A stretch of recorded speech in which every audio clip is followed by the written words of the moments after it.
Hello, this is OverlordBou, and we're back with SAT score, and today we're going to be talking about the ships that are going to be removed in 10.5, which will be around the middle of June.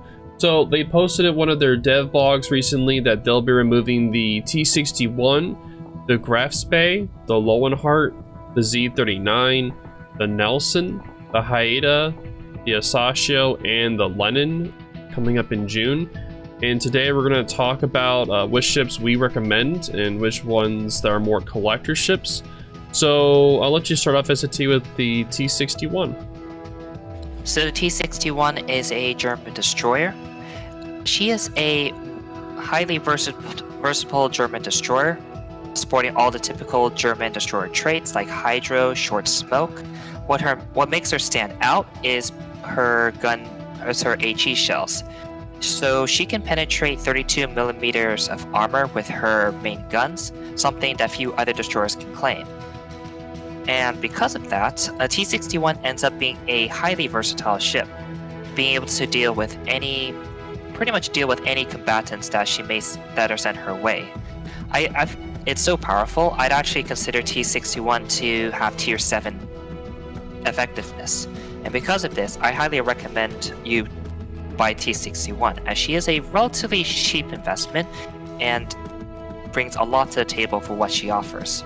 Also, with the T-61 that I've seen is the fact that it has really fast warps at 65 knots. If you build into a torpedo build with the 65 knot torpedoes and the 68-second reload, and the fact that you have two quadruple,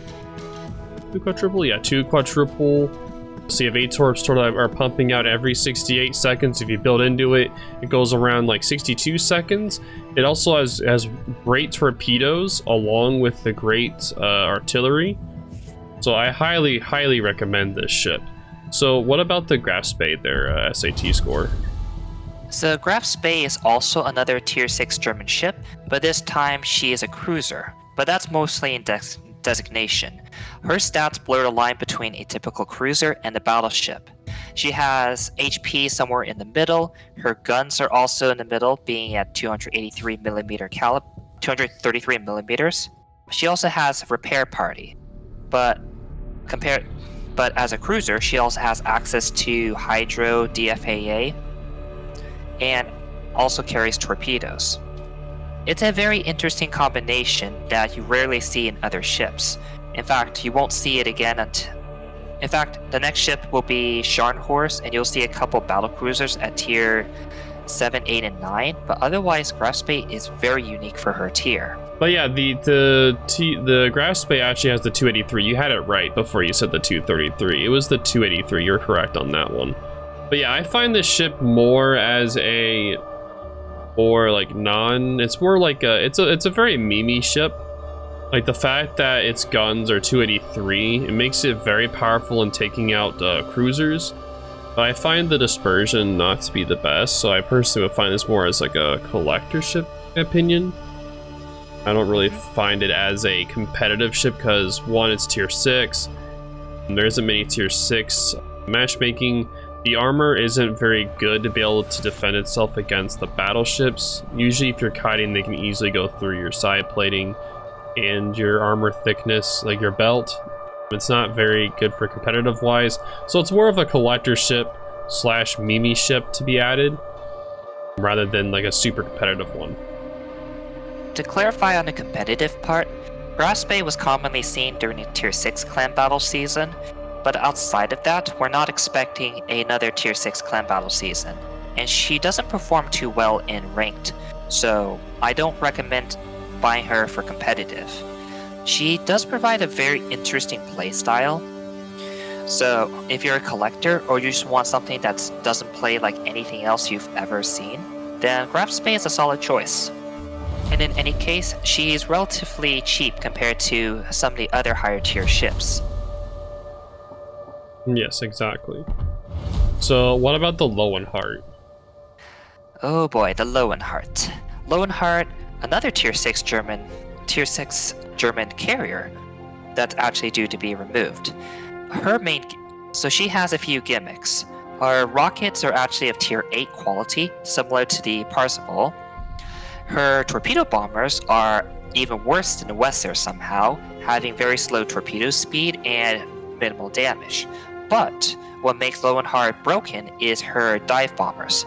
The dive bombers will drop 2 HE bombs, 2 very accurate HE dive bombs. Because of this, they are very effective against destroyers and can do 8k to a full health destroyer in one pass. For reference, most destroyers have around 12 to 14k at tier 6, so imagine a Loewenhardt dropping a destroyer for half their HP per run. And that's of course if the RNG lines up. But because of this, Loewenhardt is an amazing destroyer killer. Her other gimmick is also having extremely fast planes. Compared to her planes are just as fast or even faster than some of the tier 10 carriers, so she can quickly zoom around the map oppressing any ship she wants. The planes are not very strong otherwise, so it takes a more experienced CV player to get the most out of Loewenhardt. But when you do, she is a terror, and you can definitely understand why Wargaming wants to remove her. I would definitely recommend Loewenhardt for any experienced carrier players, but she's not the easiest to play and pick up. So for those who lack the experience in carriers, I'd recommend sticking to the US Tech Tree line. Yeah, I've played the Loewenhardt a few times, since I don't really play CVs that much.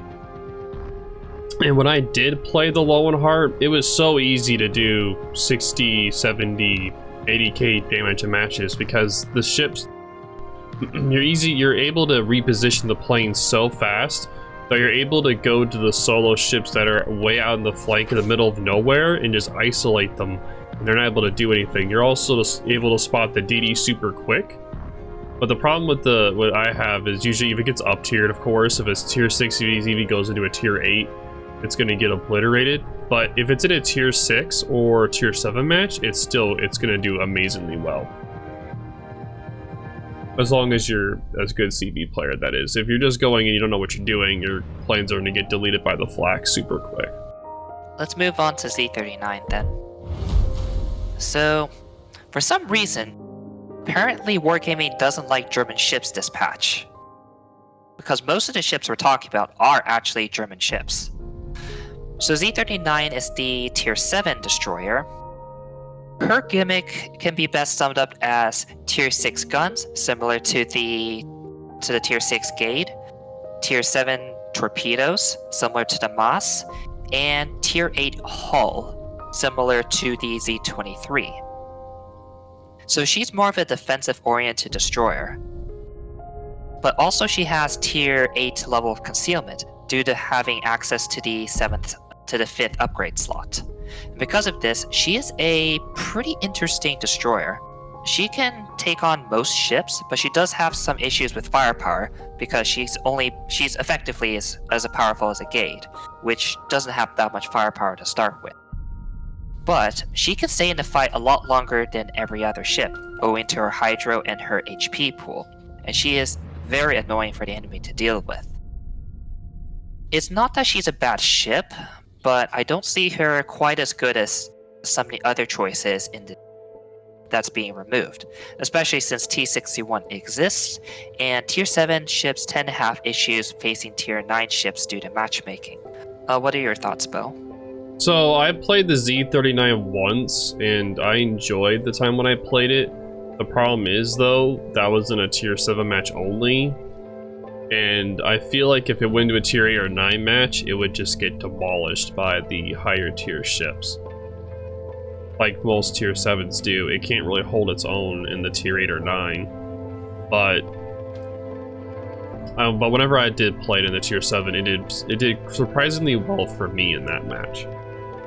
But that was mostly just because it was a Tier 7 match. So let's move on to the Nelson. Alright, so Nelson, the first British ship to be removed, and actually the first 3XP ship to be removed. So she has a couple of interesting gimmicks, including having a super heal, having all guns facing forward. However, her main issue is her fairly large citadel. Because she's tier 7, she only has 25mm of bow, so most ships will actually 26 millimeters, so most battleships will have no problem overmatching that giant bow. And Nelson's Citadel is pretty poorly protected, so even with proper angling, you'll see a lot of citadels into her. You'll see a lot of battleships land Citadel hits, and that's not very good if you want to get the most out of your 4 super heals. On the other hand, because of that super heal, if you do avoid getting Citadeled, Nelson is an amazingly tanky battleship when you start getting pummeled by other cruisers. She offers a pretty unique playstyle, but I don't recommend it in general for her performance. A lot of the times, the vulnerability to Citadels is too much, especially when you start facing Tier 8 and Tier 9 battleships, which everyone overmatches you. She does perform well at lower tiers, but most ships do, so I don't consider that as important.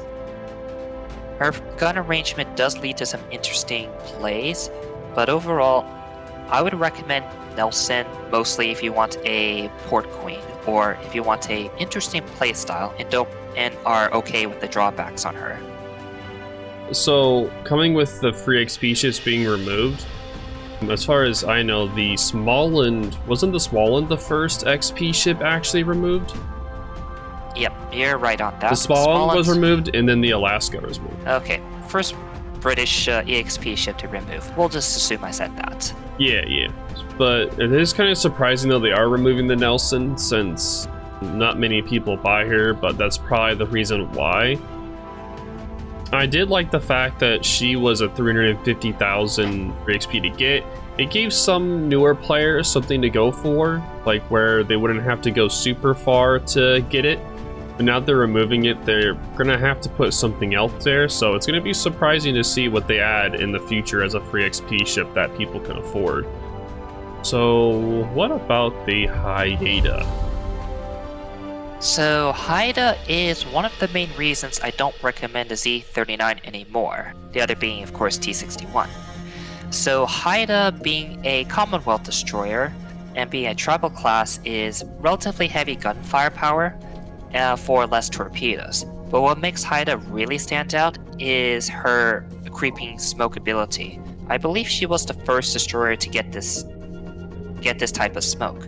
Basically, you can crawl forward at around 1/4 speed while remaining hidden in smoke.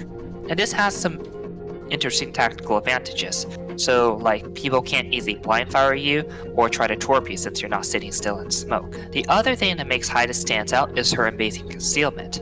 She can get her hull concealment all the way down to 5.7, something you won't see until you get to Tier 8. And because of this, she effectively can fight Tier 8 destroyers with her concealment. Not necessarily Tier 9 due to the firepower differences, but Haida even then outspots most of what she sees. And with her gun, she can effectively deal with almost any destroyer she comes across. Because of this, Haida is extremely powerful in ranked, and is a very popular choice because she outspots and outguns almost all of her opposition.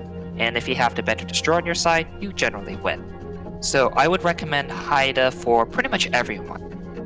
If you're a good destroyer and you want a good destroyer for ranked, then I would highly recommend Haida. If you're a Canadian and you have pride in owning one of Canada's finest fighting ships, then Haida is also a good choice. Yep, I couldn't agree more with you. That was pretty much perfect on the spot. This ship is very good for ranked, a very good ship for randoms. It's a great ship overall, and it's one of the few Canadian ships in the game, so I highly recommend it for the ranked and for that reason. For the Asashio, what's special about this one?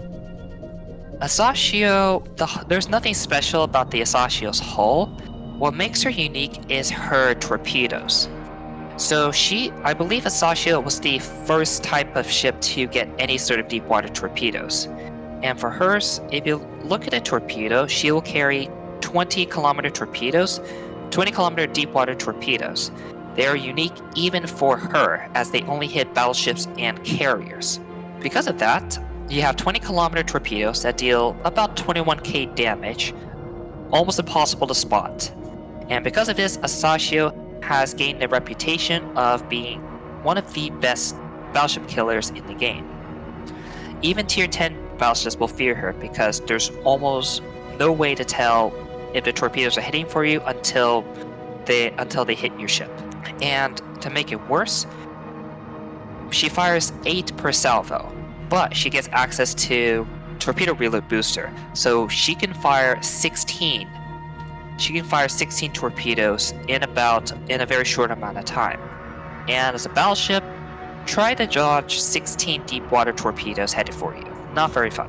Yeah, no. Of course, Asashio has to pay for it somewhere. And being a Japanese torpedo destroyer, she tends to have problems fighting other destroyers.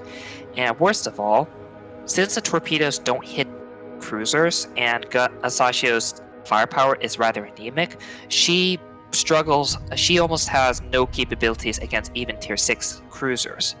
And because she's relatively unbalanced, I don't recommend it in general, but if you do want a unique playstyle and love to see big damage numbers on battleships, then Asashio is a good choice.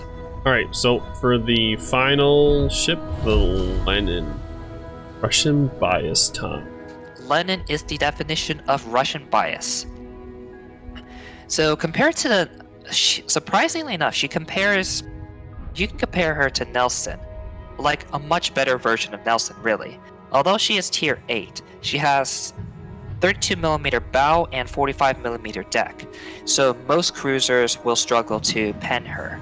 And if you see the superstructure behind, it is also fairly small and difficult to hit. That already makes Lenin a very tanky ship. On top of that, she has all 3 turrets facing forward, and they have a fairly good angle of fire on the bow. And so because of this makes Lenin a very powerful ship, especially when we're talking about competitive modes. Like you'll often see her in ranked, you'll often see her in clan battles whenever they have tier 8s again, and she was even seen in the Verizon tournament. Overall, I would recommend Lenin for any sort of competitive battleship player. She is one of the strongest battleships available. What are your thoughts, Bo?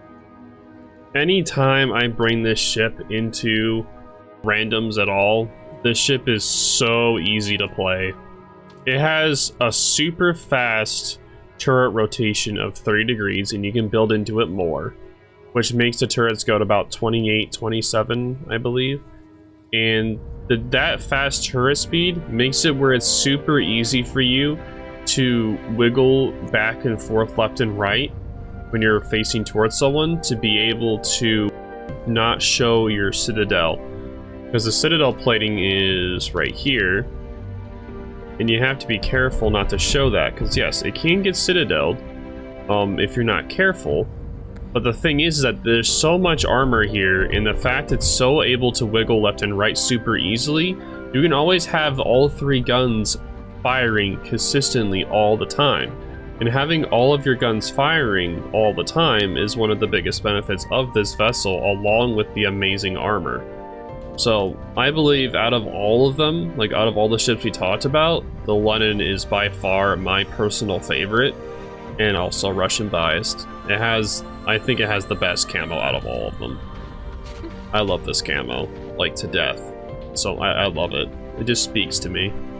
But yeah, thank you so much, SAT, for your time today. I greatly appreciate it. So, we're gonna have the timestamps down below. So I'll talk to y'all later, and see you next time. Hey guys, thanks for watching today's video. If you enjoy this kind of content, make sure to like and leave a comment down below. I always love reading your guys' comments. It's greatly appreciated. Blah!